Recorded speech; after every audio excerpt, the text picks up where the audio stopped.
자, 그럼 이제 그 종합 토론을 시작하도록 하겠습니다. 종합 토론은 오늘 좌장을 맡으신 이선철 대표님께서 전체적으로 진행을 해주시겠습니다. 이 대표님이 원체 말씀을 잘하시고 전체적으로 분위기를 아주 이렇게 둥그렇게 끌어가시는 분이기 때문에 재미있게 지루하지 않게 하리라고 생각됩니다. 자, 그럼 우리 이선철 대표님한테 제가 마이크를 넘기도록 하겠습니다. 아니 저는 원래 사회 보시는 분이 없는 줄 알고 좌장을 하겠다고 했는데 이렇게 사회를 다 보시면서 좌장을 하게 되니까 별로 할 일이 없을 것 같습니다. 근데 이제 마지막 시간에 좌장의 역할은 역시 포럼의 백미라고 할 수 있는 사진 촬영이 예정돼 있어서 여러분 반드시 끝까지 남아 계셔서 지금 벌써 많이 나가셨거든요. 이래서 사진 촬영을 시작하고 해야 된다고 제가 주장을 하는데 그래도 어렵게 만든 포럼 자리이니까 끝까지 앉으셔서 다 말씀 잘 들으시고 사진 촬영도 했으면 좋겠습니다. 그리고 또 발제자가 앞에 해주셨는데 이제 토론하시는 분도 같은 비중으로 하시는 거거든요. 그래서 말씀을 해주실 텐데 안내받기로는 또 질의응답 시간도 있어서 여러분 토론이 끝나고 나서 플로어에 질의응답을 부탁드렸는데 침묵이 흐르면 굉장히 민망하거든요. 그래서 우리 문화도시 용인 시민답게 좋은 질문은 잘 이렇게 좀 기억해 두셨다가 이따가 적극적으로 질문을 해주시면 좋겠습니다. 그리고 이제 토론 시간이 이 모든 것이 6시 전에 끝내야 됩니다. 토론, 질의응답, 사진 촬영, 폐회사까지. 그래서 좌장은 결국 시간 관리를 잘하는 역할밖에 없는 것 같아요. 발제하시는 분들은 아까 소개가 됐기 때문에 생략하기로 하고요. 토론하실 분들 패널은 우리 용인문화원 김장환 사무국장님 옆에 앉아 계십니다. 이거 한꺼번에 박수 받게 해드리려고 했는데 그냥 먼저 일어나셔서 그 다음에 옆에 계신 분 전은정 경기도 용인교육지원청 장학사님 또 오셨습니다. 그리고 이선경 예술플랫폼 꿈지락 협동조합 대표님 오셨습니다. 네. 아까 우선 발제를 들으면서 워낙에 멀리서 어렵게 오셨는데 시간이 너무 제한적인 것 같아서 조금 넘겨도 이렇게 같이 들었지만 진짜 저도 뭐 이렇게 좌장이나 발표하는 사람이 아닌 이제 이 끝나고 문 열고 나가면 현장에서 기획하고 살림해야 되고 또 살아남아야 되는 사람으로서 문화도시가 얼마나 어려운 일이고 아까 피폐 뭐 여러 가지 말씀해 주셨지만 열정이 없으면 안 되는 일인 것 같아요. 그리고 또 문화도시 하시는 데가 뭐 여기만 있으시겠어요? 다른 많은 곳에서도 이렇게 사석에서 만나거나 들어보면은 정말 분투기에 가까운 그런 이야기를 듣게 되는데 그럼에도 불구하고 의미 있는 일이니까 다 열심히 하시는 것 같습니다. 그래서 발제하시는 분들 내용이 사실 또 다른 데에서는 어떻게 하든지 그 정보나 자료나 말씀을 들어보려고 애쓰는 그런 내용들인데 오셔서 들으시니까 잘 용인 문화도시 추진하는 데 참고가 되셨으면 좋겠습니다. 우리 우선 김장환 사무국장님 말씀해 주실까요?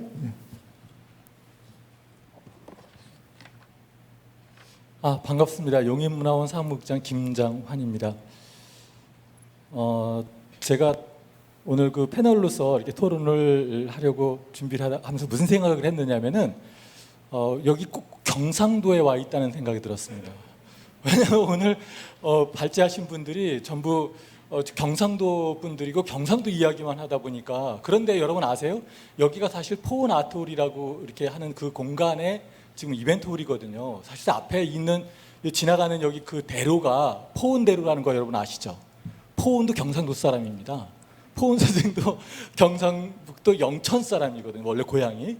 그런데다가 지금 포온대로를 가로지르고 있는 이 길 있죠. 이것이 이제 저쪽에 성남에서부터 내려와서 이쪽에 신갈로에서 내려가는 그 길이 사실은 이 길이 조선시대에는 영남대로였습니다. 그래서 그러니까 여기는 가로 세로 전부 다 경상도와 관련된 그런 길이고 오신 분들도 전부 다 경상도 관련된 이런 분들이라서 사실 아까 여기 4시간 반 걸려서 오셨다고 말씀하셨는데 사실은 경상도에서부터 여기까지 예전에 조선시대에 오신다고 한다면 열흘씩이나 걸렸던 그런 거리입니다. 그래서 사실 굉장히 빨라진 거고요.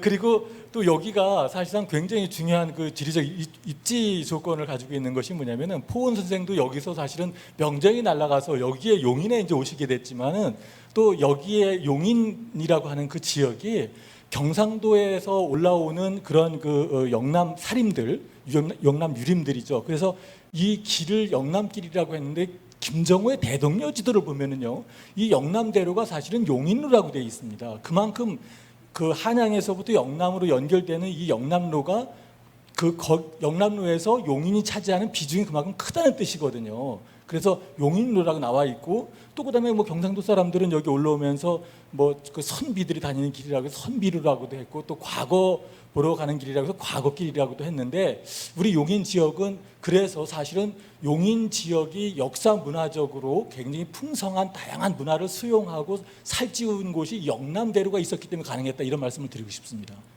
왜 그러냐면 여기서 영남대로가 관통을 하다 보니까 당시에 경양각지에서 오는 모든 문화들을 여기 수용하기가 굉장히 유리했거든요. 그래서 용인에서는 외래의 문화를 수용을 하고 그 문화를 우리 것으로 체화하면서 새로운 또 문화를 창출한 그런 고장입니다. 그래서 용인에서는 역사 인물 같은 경우도 포원 정몽 선생, 우리 동방 이야기 시조라고 하잖아요. 포원 정몽 선생을 비롯해서 정암 조광주 선생, 또 그다음에 우리나라 실학의 선구자라고 하는 그 실학의 비주라고 하는 반계 유영원 선생, 또 그다음에 수원 화성을 축성했던 번암 최재공 선생, 이런 분들이 전부 다 용인과 연관된 그런 사람들이고요. 사실은 그래서 용인에는 굉장히 다양한 문화들이 산재되어 있습니다. 그래서 용인은 문화적인 그런 측면에서 다른 어떤 지역과 비교해도 정말 요만큼도 뒤지지 않는 그런 지역이었는데, 실질적으로 그런 면에서 우리 용인이 최근 들어서 아까 말씀하셨죠. 70년대에 용인의 인구가 10만이라고 하셨죠. 맞습니다. 70년대 10만이었고 80년대에 15만 올라갔다가 90년 들어가서 20만 됐어요. 그랬던 용인시가 지금 90년대 20만이었던 용인시가 30년이 지난 오늘날 110만이 됐습니다.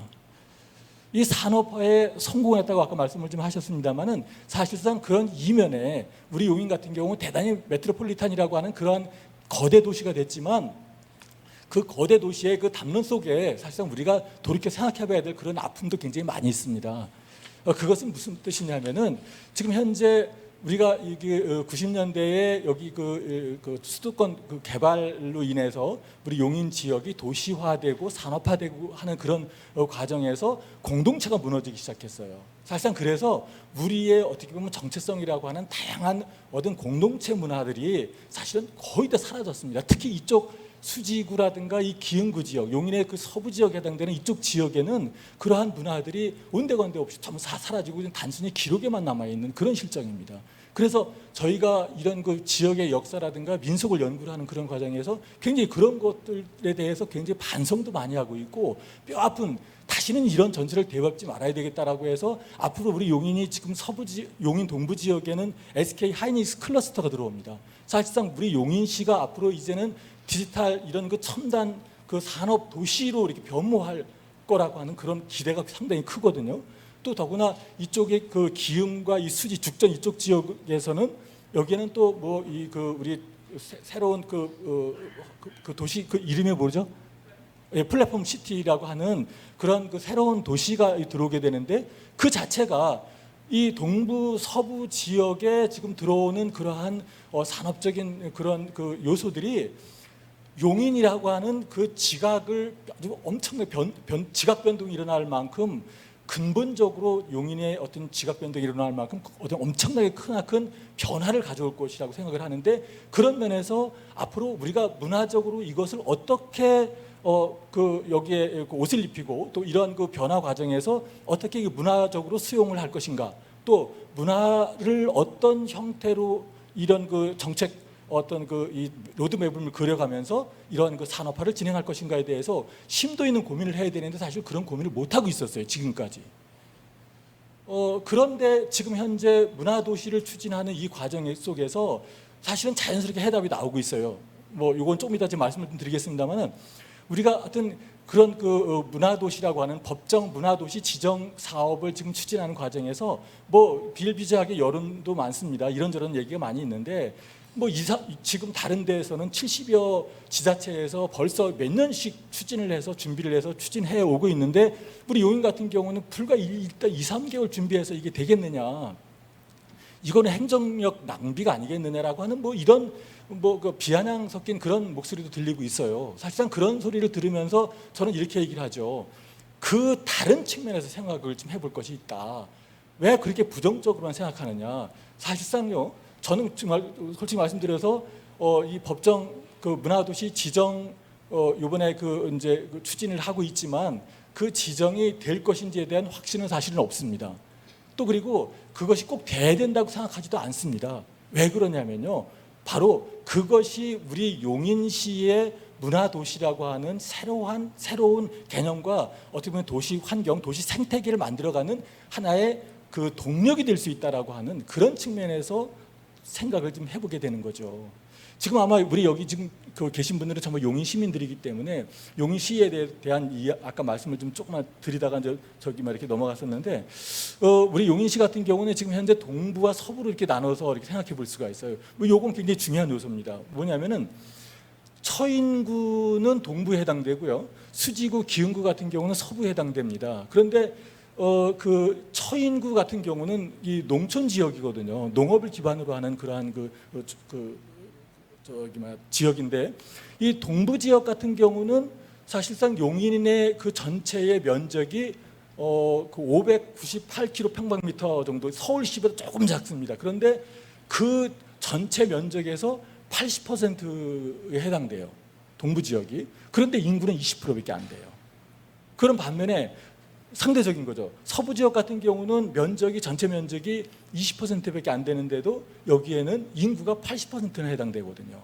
그러다 보니까 여기에는 그러니까 90년대부터 시작된 이런 산업화의 그 바람, 또 도시화의 바람을 타고서 이 수도권이 개발되면서 여기가 이쪽 서부 지역 같은 경우는 굉장히 고도의 도시로 이렇게 변모가 됐지만 동부 지역 같은 경우는 그대로 그 정치가 그대로 남아 있습니다.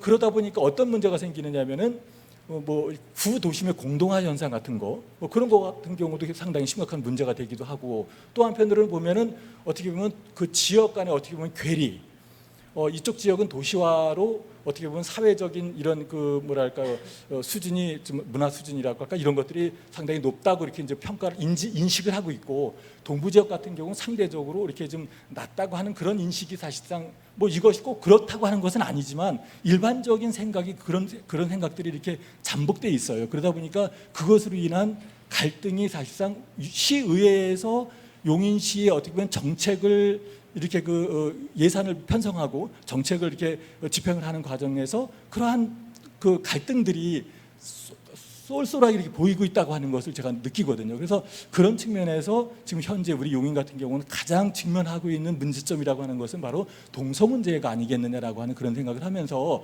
이것의 해결을 위한 앞으로 바람직한 그런 방향은 바로 문화적인 접근이다. 문화적인 해결 방안을 마련하는 것이 굉장히 중요하다라고 이렇게 생각을 하고 있습니다.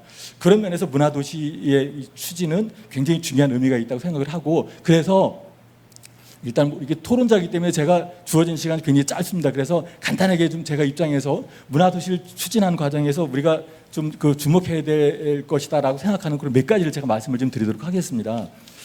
우선은 문화도시를 추진하는 과정에 있어서 우선 시민이 중심이 되어야 된다라고 생각을 합니다.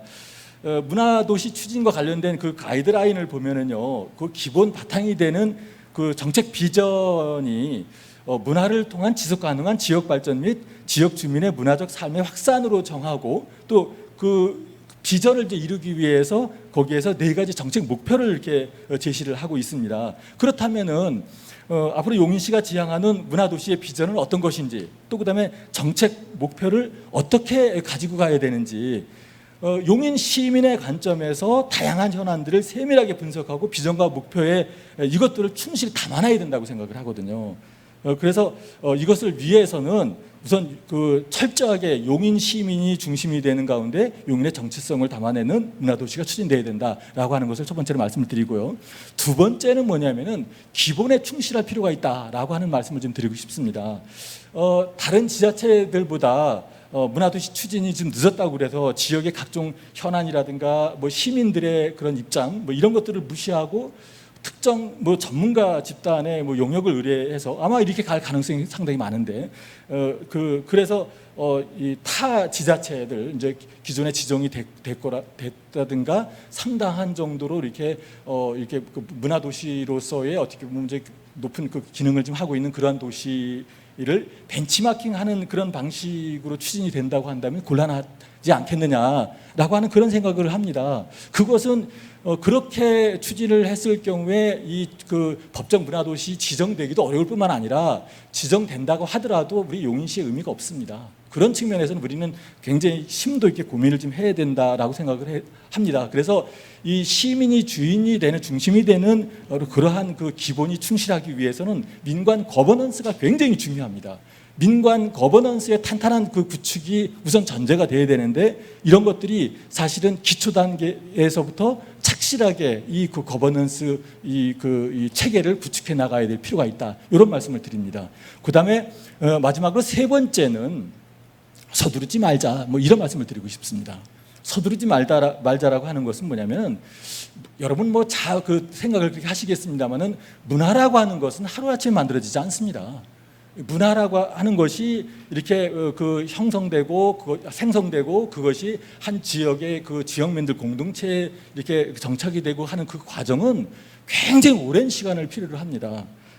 그래서 지금 현재 그런 만큼 우리가 이제 지금 문화도시라고 하는 거 짧은 기간 동안에 추진을 좀 하고 있는데 이 짧은 기간 동안에 법정 문화도시가 사실상 어떻게 보면은 짧은 기간 동안에 추진하는 만큼 이것이 쉽게 우리가 원하는 대로 이루어지지 않을 가능성도 상당히 있다라고 저는 그렇게 생각을 하거든요. 이 생각이 아마 저 혼자만의 생각은 아닐 거라고 봅니다. 여러분들도 아마 다 그렇게 생각을 하실 수 있다거나 그렇게 보는데 그럼에도 불구하고 법정 문화도시 그 지정을 적극적으로 추진을 해 나가야 되는 그런 이유가 뭐냐? 바로 이것은 아까도 말씀드렸습니다만은 앞으로 이런 그 지정 그 신청을 그러니까 법정 문화도시 지정 신청을 중장기 문화도시 추진의 발판으로 삼자는 어떤 그런 말씀을 좀 드리고 싶은 겁니다.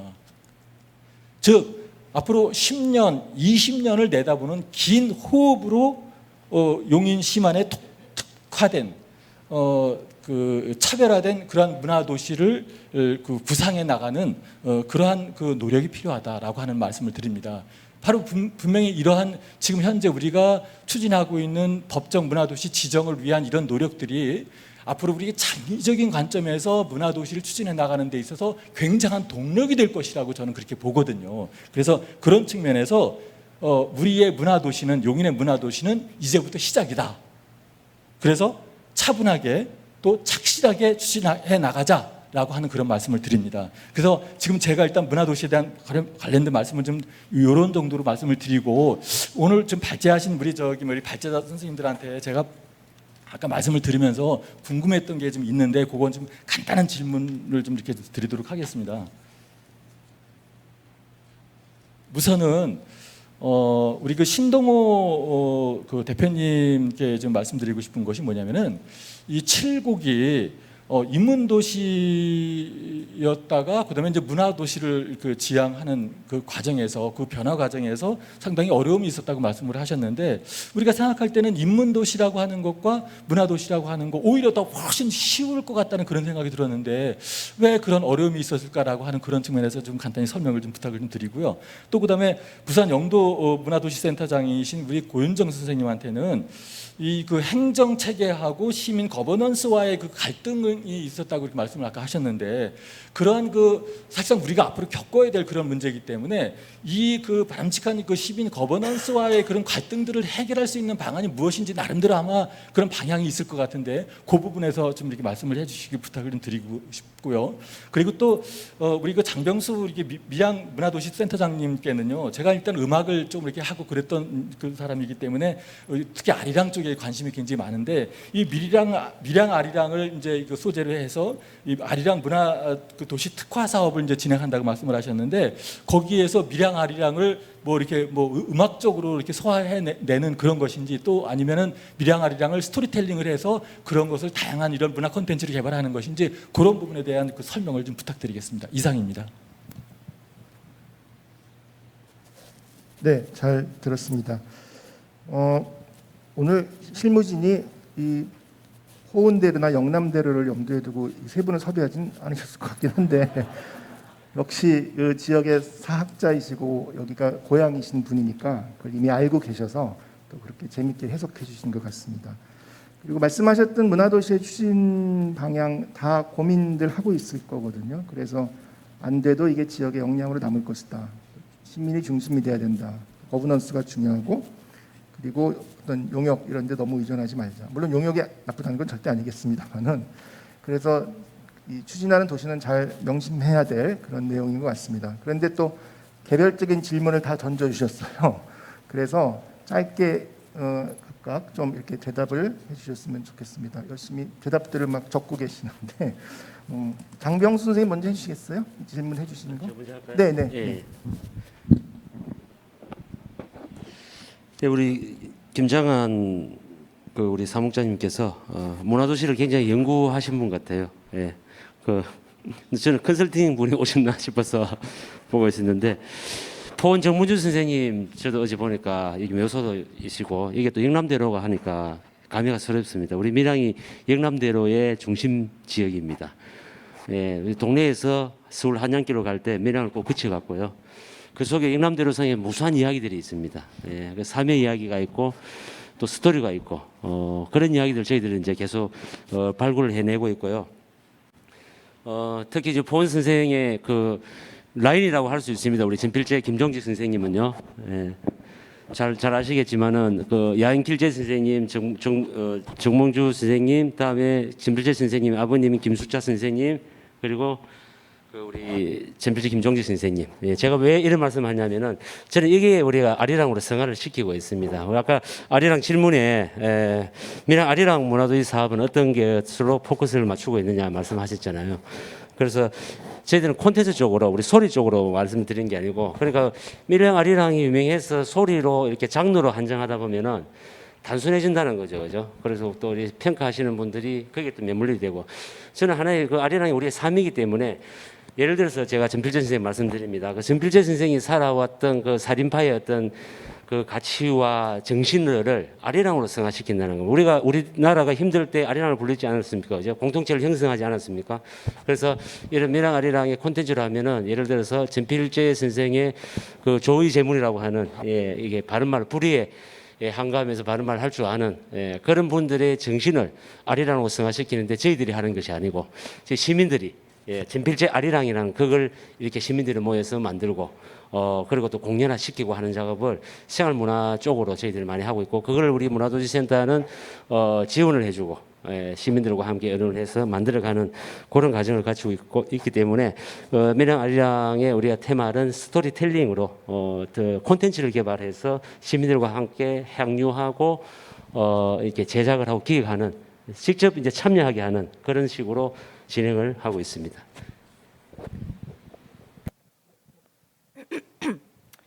저는 보니까 시간을 보니까 나중에 질문 오면 답을 못할 것 같아가지고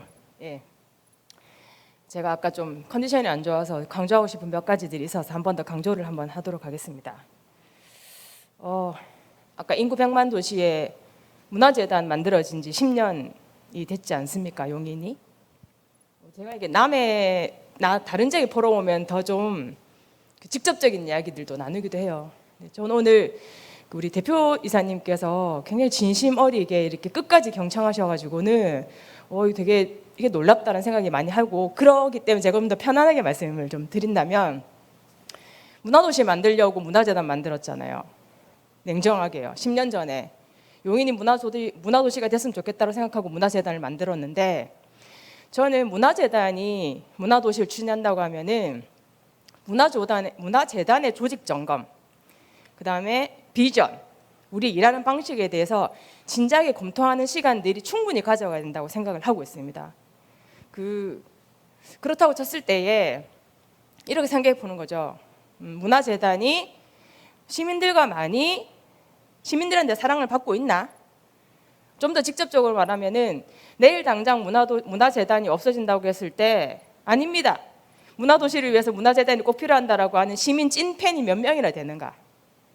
이런 진지한 자가 비판으로부터 저는 시작을 해야 된다고 생각을 하고는 있어요. 그렇다고 했을 때 대개의 문화재단들 같은 경우들은 공론회장이라고 하면은 공론회장의 권한들이 지역에 활동하고 있는 예술가, 나름대로 명망 있는 예술가, 명망 있는 문화기획자들 중심으로 문화정책들이 이야기가 되어 왔었던 거죠. 구체적인 실천 과제들 같은 경우에도 시민의 언어로 시민의 이야기로 왔던 경험들을 갖고 있는 지역의 재단들이 많지가 않습니다.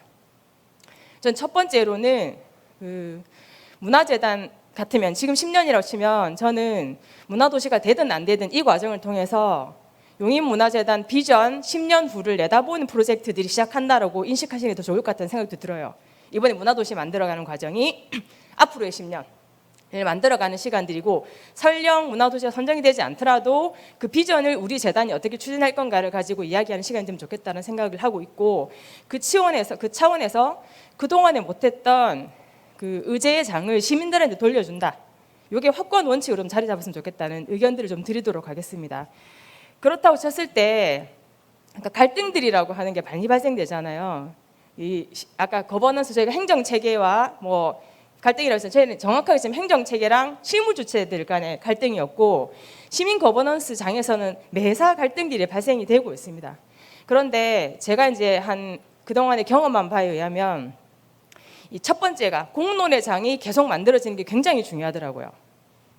그러니까 갈등이 있든 없든 함께 이야기하는 시간들을 경험해 나가는 거가 굉장한 큰 학습이고 이후에 다른 효과들이 발휘되더라는 거였습니다. 그때 함께 이야기했던 시민들이 다른 사업에 되게 적극적으로 참여하고 또 문화도시나 문화재단에 대해서 아주 지지자가 되는 과정들이 되었다. 그래서 저는 첫 번째로 공론의 장을 많이 만들어야 된다. 두렵더라도. 그리고 두 번째는 그 시기마다 다양성 차원에서 이 공론의 장을 점검할 필요가 있다 생각이 들어요. 누가 대화를 주도하고 있는 건가? 혹은 이 논의에 배제되고 있는 사람들이 없는가를 끊임없이 계속 확인하는 시간들이 해야지만이 이 갈등 관리가 된다고 생각을 하고 있고 시간이 지나면 일정 정도 권한 이양을 하는 준비들도 필요하다고 생각이 들어요.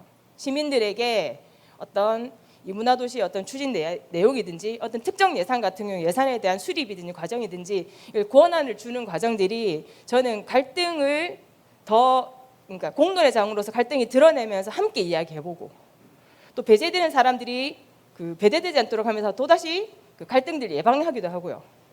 그리고 대개는 또 갈등이 민간 간의 갈등들이 많은데 적절한 권한 이행을 주는 과정을 통해서 저는 좀 더 성장할 수 있다고 생각이 들고 확실한 거는 제가 느끼는 확실한 거는요. 문화도시를 추진하는 문화재단은 바뀌더라는 거예요.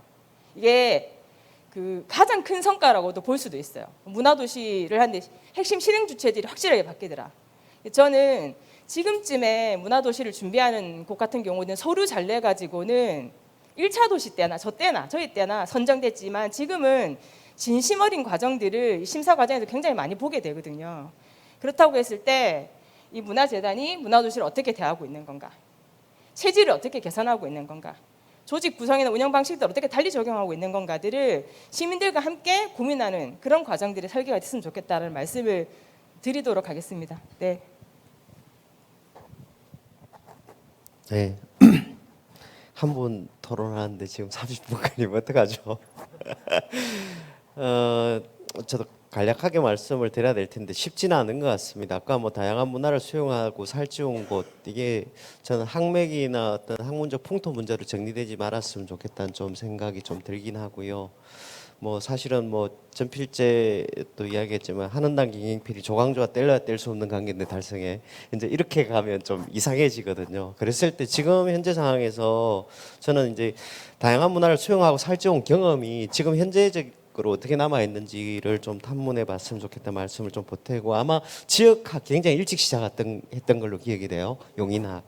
이런 부분들을 좀 살렸으면 좋겠는데 아까 국장님 말씀하신 것 중에 아마 뒤에 대답 저한테 질문하신 거하고 연계되는 건데 저는 이제 자꾸 이제 사실 지금 시민력 이렇게 하다 보니 의사 거버넌스 구조를 많이 만들어요. 근데 거버넌스 현실적으로 행정과 중간 지원 조직이 함께 하는 협치 구조거든요. 근데 이제 시민력이라는 것을 시민이 많이 참여한다고 되는 것으로 이해하는 것, 이런 부분들이 있어서 저는 이제 시민력 중요하고 그게 기본이지만, 그랬을 때 실제적으로 이 거버넌스가 기본적으로 차별과 배제와 경계 없는 등장을 할 수 있는 수용적 플랫폼, 개방적 플랫폼으로 어떻게 가는가, 끊임없이 그것을 시도하고 있는가가 굉장히 중요한 핵심 가치인데, 사람을 많이 먹고 이렇게 지금 거버넌스를 의사 포장해서는 안 된다는 생각이 들고, 그거는 현실적으로 보면 문화도시 추진 과정에서 가장 고현정센터님 비슷한 이야기일 것 같은데, 실질적으로 문화민주주의적 관점 이런 것도 이야기하지만 수기민주주의에 대한 기본적인 신념과 태도, 신뢰를 가지고 있어야 저는 가능하다는 생각을 좀 먼저 말씀을 드리고 싶고요.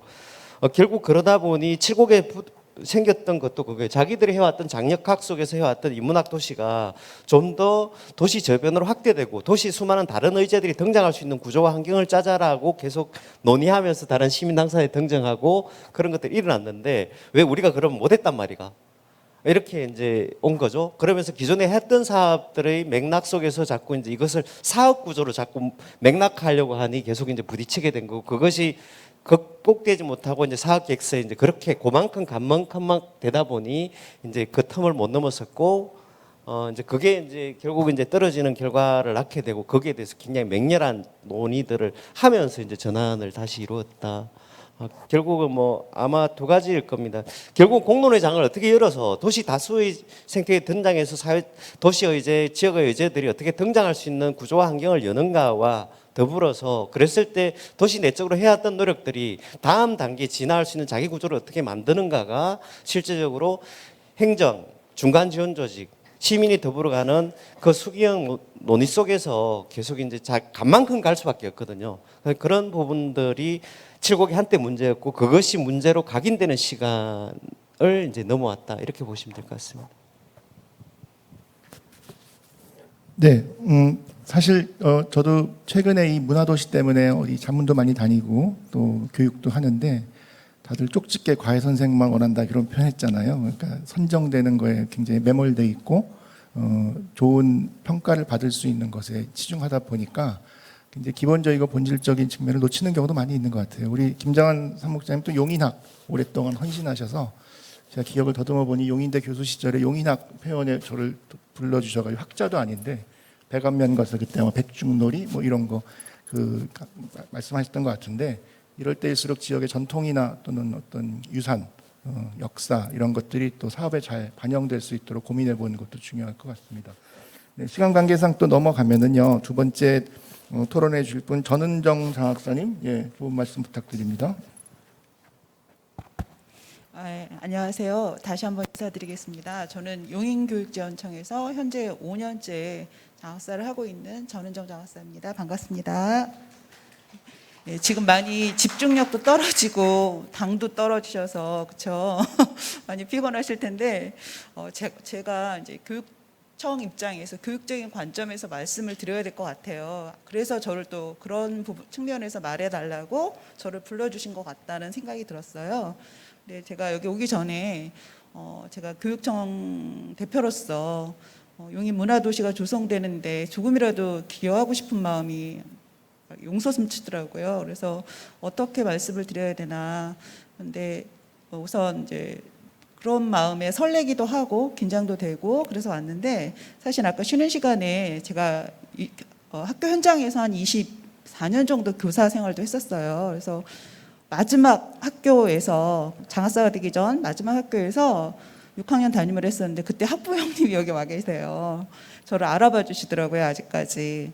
네, 다행히 알아봐 주셨다는 건 제가 그래도 5년 동안 많이 늙지는 않았나 봐요. 그래서 너무 감사했고 마음이 되게 따뜻해졌어요. 그래서 아까 그 긴장됐던 마음이 많이 녹았는데, 오늘 이렇게 제가 5년 전에 장학사 됐을 때도 저희 친정어머님이 가문의 영광이다라고 엄청 동네방네 소문내시고 좋아하셨는데, 이런 중요한 자리에 또 함께할 수 있게 돼서 저는 더 없는 영광입니다.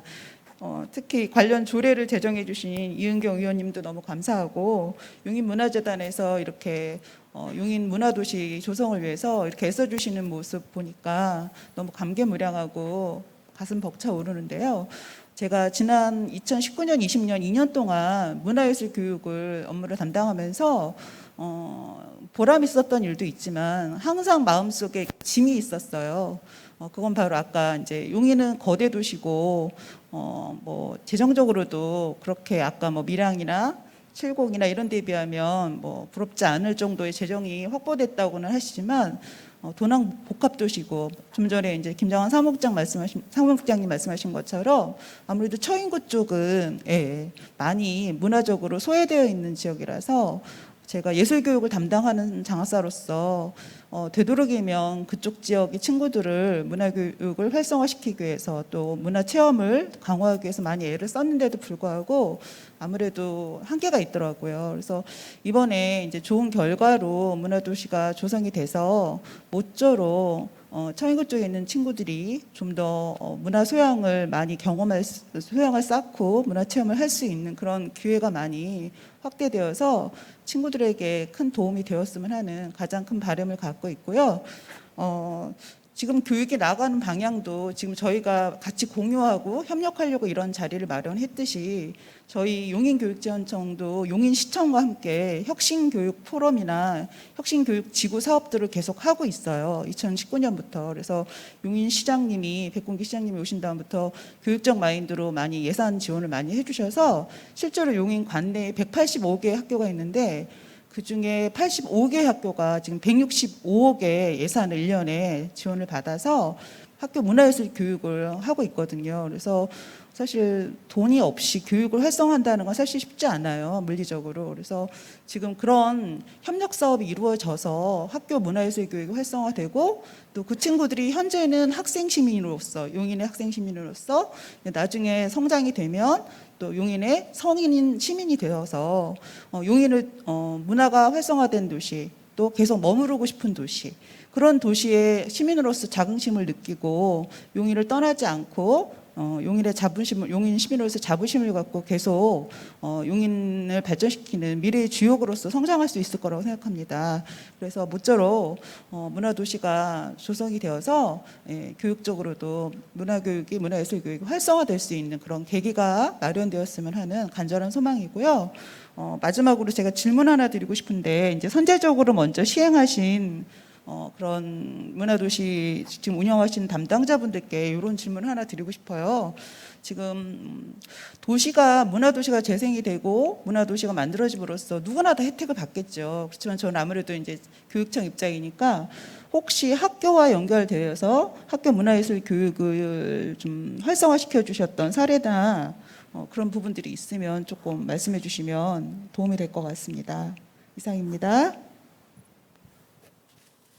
네, 사실 또 아까 잠깐 제가 보여드렸던 것 중에 문화도 영국의 폴골라드가 그때 시작은 도시재생이었지만 마지막 커리어는 우리로 말하면 한국문화예술교육진흥원 같은 교육기관의 수장으로 이제 한국에 왔었는데 아무리 좋은 건물이 들어서고 많은 예산이 투입돼도 교육이 함께하지 않게 되면은 다 어렵다 그 얘기를 했었던 캡처였어요. 근데 오늘도 장학사님께서 이렇게 직접 오셔서 너무 반갑게 생각을 하고 이 질문은 한 분만 혹시 그런 거에 대해서 특별한 경험이 있으시거나 소신이 있으시면 대답을 신동호 선생님 하시려고 마이크 잡으신 마이크 넘기려고 잡으신 네네 시간 관계상 한 분만 부탁드린 거 양해요. 예, 장학사님 말씀 잘 드렸고요. 또 사례를 말씀드려야 되니까 아까 제가 발표 중에 제가 말씀드렸는데 저희들은 그 교육청에서 그 행복마을학교라고 이렇게 전국적으로 하고 있는 걸로 알고 있거든요. 경남 교육청에서 하는 행복마을학교를 이제 밀양시 교육지원청에서 청소년들의 이제 예술적인 감각 함량 아까 말씀드린 대로 조금 더 문화예술적으로 소외됐으니까 학생들에게 그런 기회를 드리기 위해서 아마 제도적으로 장려를 하는데 그걸 좀 문화도시 쪽으로 저희들 좀 해석을 좀 했으면 좋겠다고 해서 저희 센터하고 밀양 교육지원청하고 MOU를 체결했습니다. 체결을 해서 마을학교 교사들을 우리 그 문화기획자라든지 워킹그룹 예술가들을 마을 교사로 임명을 해서 학생들에게 지역의 정체성을 담은 예술 교육을 지금 시행을 하고 있거든요. 그래서 청학 마실이라고 이제 청학 서점을 이제 아까 60년 된 빈 공간에 아예 저희들이 그냥 교육청에다가 그냥 쓰시라고 했습니다. 공간은 저희들이 조성을 했는데 우리 학생들이 여기서 여러 가지 뭐 진로 체험도 할 수 있도록 해서 지금 시행을 하고 있거든요. 마을 체험 해설학교라고, 이름은 저희들이 또 해설이니까 해설학교라고 해서 교육청하고 협의를 해서 지금 진행을 하고 있고, 뭐 언론에 한번 검색을 해보시면 아마 그렇게 좀 나와 있을 겁니다.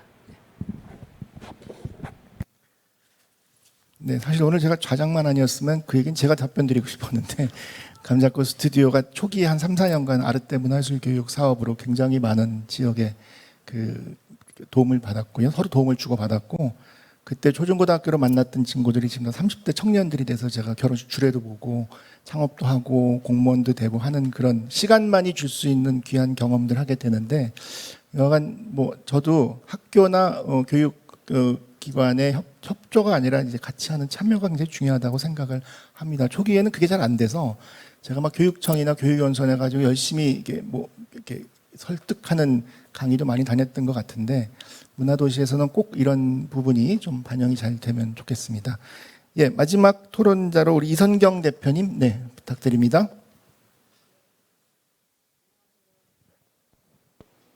예, 안녕하세요. 꿈지락 대표 이선경입니다. 예,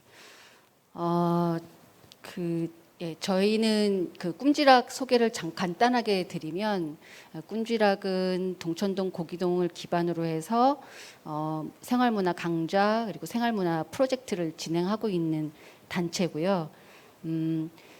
저희 프로그램들의 특징은 프로그램 중에서 가장 잘 되고 있는 프로젝트라고 할 수 있는 것은 먼의 마을 영화제입니다. 먼의 마을 영화제는 저희 주민 100여 명이 하나의 스텝이 되어서 진행하고 있는 프로젝트고요.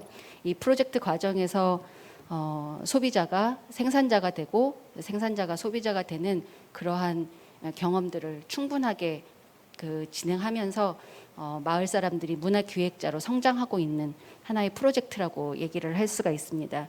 아마도 제가 이 자리에 있는 것은 먼의 마을 영화제가 좀 잘 평가를 받아서 이 자리에 있지 않나라는 생각이 들고요. 제가 일단 네 분의 발제자 선생님들의 발제를 잘 들으면서 생각한 것은 문화도시 되게 좋다라는 생각이 들었습니다. 좋다라는 이유는 사실 제가 먼의 마을 영화제를 추진을 하면서 여러 가지 어려움들이 굉장히 많아서 마을에서 굉장히 크게 잘 되고 있지만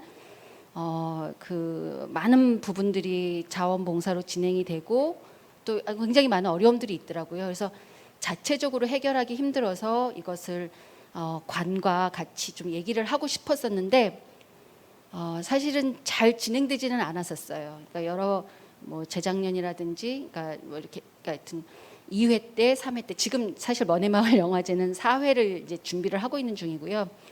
많이 진행되지 않으면서 어떻게 하면 지역의 문화 발전에 대해서 관과 잘 얘기를 할 수 있을까? 예를 들어 용인문화재단이라든지 용인시와 잘 얘기를 할 수 있을까라는 생각을 많이 했었는데 참 얘기하기가 힘들었거든요. 왜냐하면 저 자체도 이게 혹시 어떤 개별의 민원성 어떤 제안이지는 않는가라고 하는 검열도 하게 되고 하면서 잘 진행되지 않았는데 문화도시를 매개로 해서 그러니까 굉장히 많은 이야기들을 같이 함께 하게 되고 협력하게 되더라고요. 물론 아직 추진되고 있진 않지만 지금 현재 준비하는 과정에서도 많이 얘기를 하게 되면서 그리고 문화가 활성화되어지는 도시라고 하는 측면에서의 고민을 같이 나란히 하고 있다라고 하는 측면들이 굉장히 좋다라는 생각을 하고 있습니다. 그래서 앞으로 용인시가 그런 측면에서 잘 될 수 있을 거라고 하는 희망을 갖게 되고요.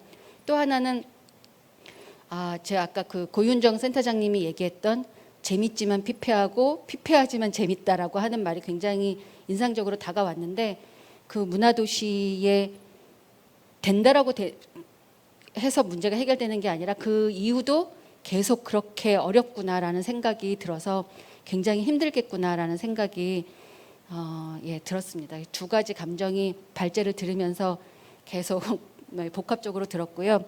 제가 오늘 간단하게 말씀을 드리고자 하는 내용은 어쨌든 용인문화재단의 의뢰를 받아서 저희가 이제 민간 단체다 보니까 마을 사람들의 많은 이야기들을 문화도시에 대한 의견을 많이 들었으면 좋겠다라고 하는 제안이 돼서 제가 한 5차에 걸쳐서 한 40여 명의 사람들의 이야기를 좀 들어봤습니다. 그래서 그런데 희한하게 주로 이제 같이 이야기를 나눈 분들은 청년이거나 문화기획자이거나 아니면 생활동아리에서 활동을 하는 사람들이라든지 이런 분들인데, 이런 분들의 이야기들이 굉장히 그러니까 다양하기도 하지만 또 어떤 측면에서는 계속 일관되게 나오는 측면들이 있었어요. 그래서 그 5가지 용인시의 문화도시를 추진하는 데 있어서 한 5가지 이야기들만 살짝 먼저 좀 공유를 하도록 하겠습니다. 그래서 일단 그 용인시에서는 민속촌이라든지 에버랜드라든지 백남집 아트센터라든지 이런 굵직한 문화적 자원들의 인프라가 있는데, 그것이 새로 그것이 전통에서 전통부터 미래까지 담고 있는 어떤 하나의 문화적 인프라로 엮어냈으면 좋겠다라고 하는 제안들이 나왔고요. 그것이 관광을 목적으로 하는 것이 아니라 용인 사람들이 더 잘 이용할 수 있도록 만들어졌으면 좋겠다라고 하는 얘기가 나왔습니다. 그리고 두 번째로는 용인의 용인팔경이라든지 여러 가지 길들이 있고 그 탄천길이라든지 길들이 있는데, 그런 길들이 물론 이게 하나의 이게 유행이기도 하지만 그 제주도의 올레길처럼 사람들이 걸을 수 있는 길들이 있었으면 좋겠다. 그리고 저희 동네에는 먼의 만세 운동이라고 해서 만세 운동을 했던, 그러니까 물론 이제 이게 수지구, 그러니까 동촌동만이 아니라 처인구 그리고 기흥구까지도 다 만세 운동의 활동들이 있었어요. 그래서 만세 운동 길들을 잇는 그런 산책길, 사람들이 걸을 수 있는 길이 있었으면 좋겠다라는 얘기가 나왔고요. 세 번째는 이런 얘기들이 제일 많이 나오더라고요. 그러니까 이게 이제 제가 질문 드릴 거하고도 연결되어져 있는데, 그러니까 이사를 왔을 때 그런 마을 공동체라든지 문화 자원이라든지 어떤 문화 활동 단체라든지 이런 것을 알고 싶은데 알 수가 없다라는 거예요. 그런 측면에서 그러니까 주민센터가 하나의 그런 어떤 용인의 문화적인 자원들을 연결해주는 문화 플랫폼의 역할이기도 했으면 좋겠다. 그리고 그러한 것들이 쭉 일목요연하게 정리되어져 있는 문화 지도가 걸려서 있었으면 좋겠다라고 하는 부분들이 제안이 됐어요.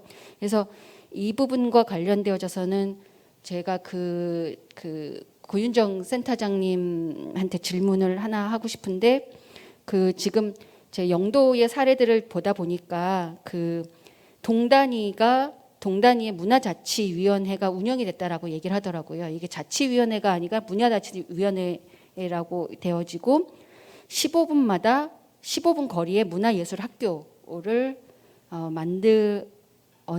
만들려고 하는 건지는 잘 모르겠는데, 근데 그런 계획들이 들어가 있어서 이게 어떻게 가능했을까라고 하는, 그리고 또는 만약에 지금 가능하고 있다라고 한다면 어떻게 운영되고 있는지 그 질문들을 하고 싶습니다. 왜냐하면 자치위원회, 자치센터가 굉장히 오래된 그 역사를 갖고 있기 때문에 그러니까 그런 약간 보수적인 측면들을 떼고 있고, 또는 한 측면에서는 문화적인 것과는 조금 거리가 있는 그런 경우가 많더라고요. 그래서 굉장히 궁금했고요.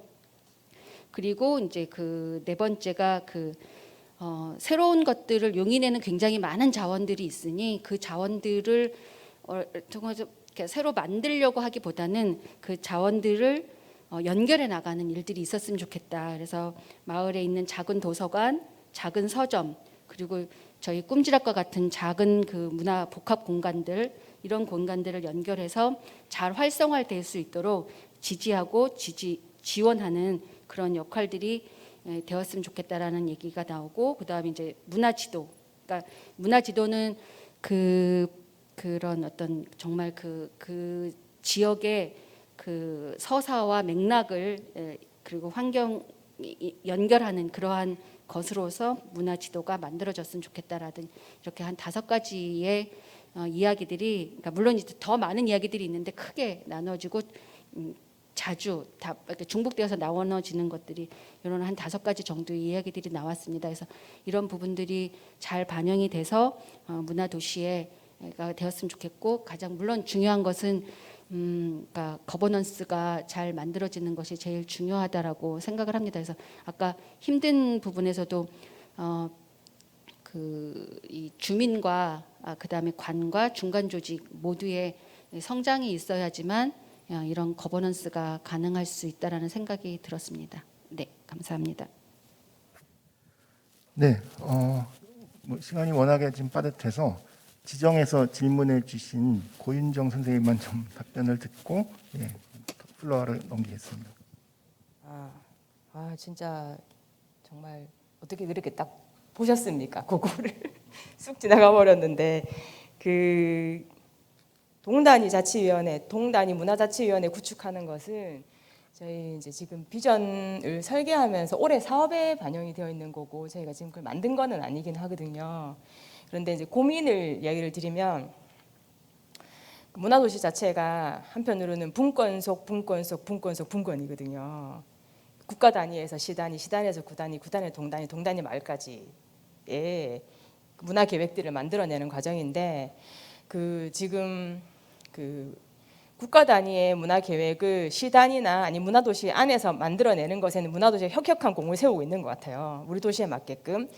저는 이제 첫 번째는 이게 지자체라 치면 동이나 마을 단위까지 자기 마을의 고민을 담는 문화 계획을 어떻게 세울 거냐를 가지고 고민을 했었을 때, 마을 단위까지도 자기 스타일에 맞는 문화 계획을 세울 때 했었을 때, 주민자치위원회를 그러니까 주민자치위원회를 어쨌든 함께 가야 되는 파트너라고 인식하게 되고 있는 상태예요. 함께 가는 파트너는 두 종류도 있습니다. 하나는 진짜 함께 가는 거고요. 하나는 방해가 안 되는 것도 파트너가 되기도 하거든요. 그래 저희가 이제 주민자치위원회 부분들의 문화 관련된 예산들을 봤더니 주로 축제에만 쓰는 거예요. 그 지역에서 다양하게 필요한 요소들이 있을 것 같은데, 그래 저희 올해는 주민자치위원들과 함께 동단위나 말 단위의 문화 계획들을 함께 고민하는 시간들을 갖고 가겠다는 부분들이 하나가 있습니다. 크게는. 두 번째는 문화자치위원분들의 이제 구성인데요. 50대 이상의 남성으로만 거의 99% 설계가 되어 있는 상태입니다. 99%는 좀 90% 설계 정도 되어 있어가지고, 여기 안에 다양한 세대나 성별들을 어떻게 반영할 건가가 되게 고민이어가지고, 저희가 주민자치위원회가 협력하는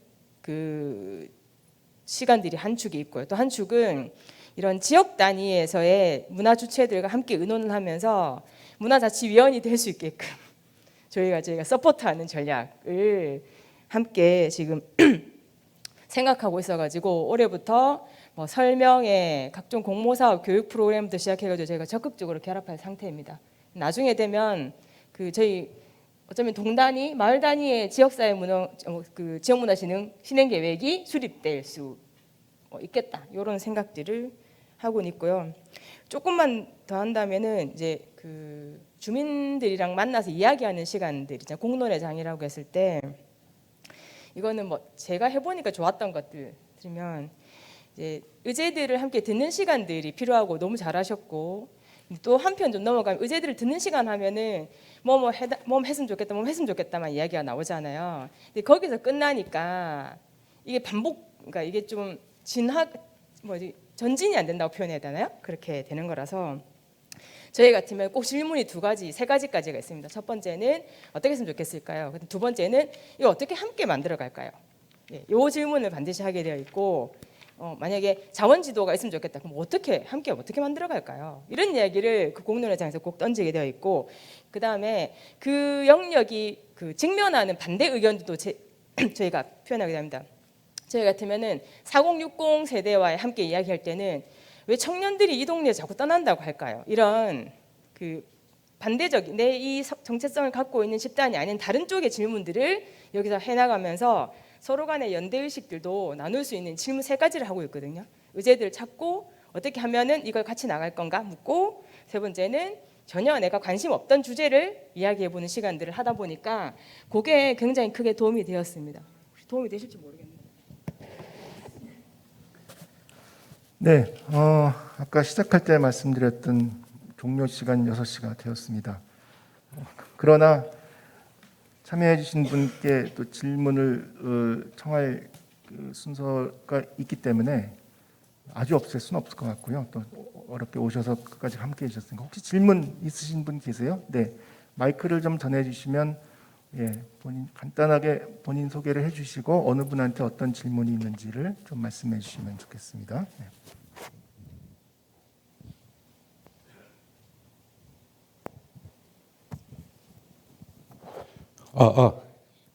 시간이 많이 돼가지고 저는 아주 간단하게 질문하고 간단하게 답변해 주셨으면 고맙겠습니다. 저는 용인문화재단 경영본부장입니다. 먼저 이선철 대표님께 질문드리겠는데요. 이 문화도시 이제 예비도시 지정되고 법정도시 추진하는데 하도 이제 대한민국이 문화도시로 지금 들썩들썩한데 시민이 그 시민 거주 지자체 인구 대비 몇 프로 정도 참여하면은 이 문화도시로서 성공할 수 있는 건가 그 정도 분만 말씀해 주시고요. 그다음에 고윤정 대표 센터장님께는요. 진짜 이거 솔직히 답변해 주시기 바랍니다. 그 센터 직원들이 공무원이 아니라면은 틀림없이 이제 그 지자체 이제 산하기관이 될 텐데 공무원들과의 관계, 의회 관계의 고통이 어느 정도 되는지 솔직히 말씀해 주시기 바랍니다. 이상입니다. 이게 갑자기 분위기가 이렇게 발전한 토론자가 청문회 자리처럼 돼버려서 그 제가 인구의 몇 %가 참여해야 이게 문화도시가 될 수 있는지는 거꾸로 문화도시가 된 도시가 그런 걸 얼마나 참여시켰는지를 보면은 데이터로 알 수 있지 않을까. 그런데 사실 정말 그건 어려운 대답이잖아요. 여러분 다 공감하시겠지만 왜 그걸 저한테 질문하시는지 모르겠는데 저는 아까도 말씀드렸지만 이런 것을 자문하는 역할도 있고 또 평창도 지금 뒤늦게 우리 군수님이 특명을 내리셔가지고 문화도시 한다고 하시는데 이 사업 계획서 제출할 때까지 포럼을 12번 하려고 그랬다고요. 그러니까 많이 하면 좋은 걸로 알고 많이 모으고. 그러니까 오히려 저는 이게 몇 명이 참여하는 것을 정량적으로 판단하는 것보다 어떤 구조로 어떻게 거버넌스를 만들어서 실질적으로 그들이 본인이 많이 참여했다라고 느낄 수 있도록 하는 것이 훨씬 중요한 것 같아요. 그래서 이거를 누군가가 조사해서 데이터로 만든 사람이 있지 않은 한 저는 뭐 대답하기 어려운 문제인데 뭔가 열심히 행사도 하고 많은 사람들이 참여를 했는데도 우린 별로 참여한 게 없다라고 공감이 안 되면 뭔가 방식에 좀 문제가 있을 거라고 생각을 하고요. 또 이게 아까 이게 좀 만곡하게 표현하게 되지만 모든 주민들이 일제히 다 문화 또는 문화도시에 관심을 갖는다는 게 불가능해서 결국 그것과 관련되는 고관여자들의 생태계가 문화도시 추진되면서 얼마나 더 적극적으로 참여할 수 있는 경로가 생겼는가 이런 것을 판단하는 것도 전 중요하다고 생각을 합니다. 저는 시간 관계상 더 하기 어렵고 고윤정 센터장님 답변해 주시면. 이제 온라인이 아니었으면 제가 진짜 리얼하게 이야기를 할 텐데. 예, 진짜 할 텐데. 일단 의회 같은 경우는 저는 40대입니다. 40대 여성인데요. 저희 지역이 고령화, 부산 지역에서 고령화 1순위라고 했지 않습니까? 제가 와가지고 들었던 게 어린 여자의 소리를 몇 번 들었었어요. 저 어린 여자의 이야기 많이 듣고 있고, 그다음에 중간 지원 조직 다른 쪽의 센터장님들이 다 50대 교수님들이 많으셔가지고, 그리고 이제 의회에서 첫 번째 의회 열릴 때 질문이 제 남편에 대한 질문이 나오는 거예요. 제가 처음에 겪었던 문화적 고통들은 여기서부터 시작을 하는데, 저 사람이 잘할 수 있는 능력이 되는 건가에 대한 증명의 요청 첫 번째가 있고, 두 번째는 지자체장이 지자장에 정당이 있지 않습니까? 정당이 있으면 반대 정당에서 제기하는 것들이 있는 거죠. 저는 친지자체장도 아닌데도 불구하고 지자체장의 임기 안에서 있다 보니까 반대 정당이 있는 경우들은 굉장히 강력하게 다양한 질문들을 하고 있습니다. 입찰 같은 경우들을 했을 때 입찰의 공정성도 적극적으로 제기하고요. 그런 어려운 시간들을 작년에 좀 보냈고, 지금은 좀 어떠냐 했을 때 제 표현 도장 깨기라고 하는데 도장 깨기를 하거든요. 그래서 첫 번째 도장 깨기는 대대적으로 저희가 만났던 시민의 수를 적극적으로 표현하고 있습니다. 저희 몇 명 만나고 있고 지금, 그리고 몇 명이 지금 참여하셨고, 영도 주민들 중에서 2,000몇 명이 참여했고, 거버넌스 조직의 묘모베랄라 이야기하면서 했죠. 인지도 조사 이런 거 다 이야기를 하면서 사람 수가 상당히 있다, 백업하는 사람 수가 상당히 있다라고 하는 것들이 효과가 먹히더라고요. 그래서 제가 이 거버넌스가 이 조직을 지키는 데 굉장히 중요한 전략이라고 하는 것들을 생각하게 되었고, 그 다음에 지금은 그 구의원들마다, 저희 의원들마다도 관심 있는 주제가 있어가지고 그 주제와 관련된 포럼들을 좀 작은 규모라도 계속적으로 개최해 나가고 있는 상태입니다. 그랬더니 지금은 좀 많이 우호적이신 것 같고, 우연상인 것 같고, 또 과학에는 어떤 분들은 적극적으로 관심을 가지신 분도 있고 하는 상태가 현재는 좀 되긴 했었어요. 그래서 의회는 좀 그렇게 풀어가고는 있는 상태, 거버넌스 표로 지금 저희 설명하고 있고, 그리고 정책 차원 하고 있는 거고들이고요. 공무원과 관련된 부분들은 저희가 태생이 좀 달라가지고 앞에 시행주체들 있잖아요. 시행주체가 대판 싸워 나서가지고 나갔지 않습니까? 그 시행주체 온라인 이렇게 좀 삭제하면 안 되겠습니까? 저희 그래서 그게 그 지자체장 간의 큰 갈등이 부분들이 있었는데, 그러면서 인사 문제도 막 거론되고 이랬었거든요. 그래서 문화도시 센터를 만들 때 지금 지정 트랙에 들어오셨잖아요. 들어오시면은 이제부터 이제 그 시청과 그 행정의 효율성과 권한에 대한 부분들을 미리 제시해주고, 저는 지정 트랙에서 싸움을 한번 해보시면 좋겠다라는 의견을 좀 드리고 싶은데, 여기 공무원분들 오셨는지 모르겠어요. 이게 말이 되는지. 저 같은 경우는 센터의 인사권에 대해서 관여하지 말고, 예산을 내가 뭘 쓰든지 하는 부분들에 대해서는 충분히 공유할 테니까 이야기하지 말고, 나는 포스터가 A, B, C 안이 좋든 말든지를 구에다가 이야기할 의사가 없다, 이런 것들이 분명하게 하면서 계약이나 정관이나 규정들을 정리를 했었던 시간이었어요. 그렇지 않으면 계약서에 사인하지 않겠다. 저 같은 경우는 그런 식이었는데, 지정 트랙은 가능합니다. 지정 트랙 안에서는 막 다 됩니다. 그래서 이번 기회에 이런 것을 공무원들과 관계에서 많이 적극적으로 활용해 주시라 생각이 들고, 제가 이번에 포럼을 오면서 보니까 좀 행정 서류가 좀 많은 것 같고 좀 까다로운 것 같더라고요. 네, 우리 그 시에서는 좀 반영을 해주셔가지고 이런 걸 계속 까다롭게 하면은 나중에 시민들이 직접적으로 사업을 하게 될 때 큰 걸림돌이 있습니다. 계약 방식들을 효율적으로 풀지 않으면요, 아무도 사업하려고 하고 싶지가 않아요. 그래서 제가 말한 행정은 지자체 말고 진짜 이렇게 프로세스상의 행정 같은 경우에도 개선을 해야지만 이 문화도시 과정에서 반영이 되기 때문에 이 부분들도 이 지정 트랙 안에서 함께 이야기하시기를 제가 말씀드리도록 하겠습니다. 네, 말씀 잘 들었고요. 혹시 또 질문, 의견도 좋고, 마지막으로 한 분 모시고 마무리하도록 하겠습니다. 네, 반갑습니다. 멀리서 오신 발제자분들 고생 많으셨고요. 저는 현역 지금 용인시 의원 이은경이라고 합니다. 제가 처음부터 함께 이제 끝까지 이야기를 들었고, 고은정 센터장님이 아주 강하게 말씀을 좀 해주셨는데요. 제가 마이크를 잡고 싶었던 것은 제가 해야 할 역할이 무엇일까를 여쭙고 싶었어요. 근데 이제 미리 말씀을 좀 다 해주셨습니다. 그래서 그런 역할들을 좀 제가 더 노력을 좀 하려고 마음을 좀 다시 먹었던 자리가 되었고요. 저는 상반기에 문화복지위원장을 맡으면서 용인시의 문화 그 콘텐츠가 굉장히 많은데 이것을 어떻게 정리를 해가야 될지를 방향을 못 잡고 있더라고요. 그래서 하반기에 의원 연구 모임으로 해서 제가 대표를 맡고 문화도시를 좀 추진을 하자 하면서 톡 건드려줬는데, 이렇게 크게 폭발할 줄은 저도 상상도 못했거든요.